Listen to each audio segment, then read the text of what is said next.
against the Wizards. I will be JaVale McGee. Yes, indeed. One of my favorite big men. You know, I like JaVale McGee. I like him. I'm a big JaVale McGee. JaVale McGee. Fan. I'm a big fan of his.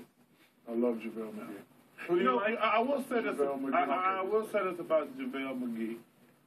I wish he would call, spend some time with a big guy, because I thought he would be better by now. He's been one of the most talented big guys in the league for the last 2 or 3 years. But his offensive game, like right now, if he dunks it, that's it.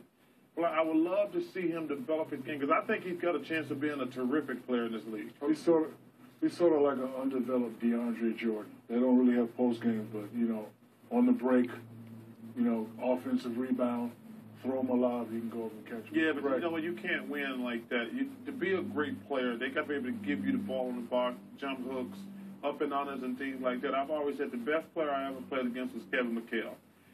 I don't understand. I got great admiration for Hakeem Olajuwon.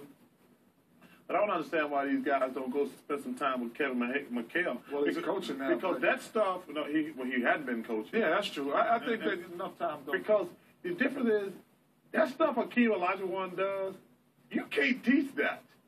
Hakeem is scary. His stuff, like the stuff that he makes, that's the stuff he would say, yeah, we want you to take that shot. We want you to do a 360 fadeaway behind the corner of the backboard.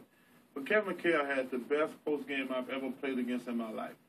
So the Atlanta Hawks and the Washington Wizards tomorrow night. JaVale McGee. JaVale McGee's name. And the night when the Wizards didn't play. I tell you what, I think 12 times. I think I might go down to the highlight practice to see that game tomorrow night. Okay. That's all go. There ain't no way in the hell I'm going to watch that game. Still to come tonight. Blazers and Kings out there at the Rose Garden. He went to Auburn, right? Gerald Wallace? No, Gerald Wallace went to Alabama. He didn't have a grade school at Auburn. Alabama, Auburn. Bucks and Timberwolves each looking for wins.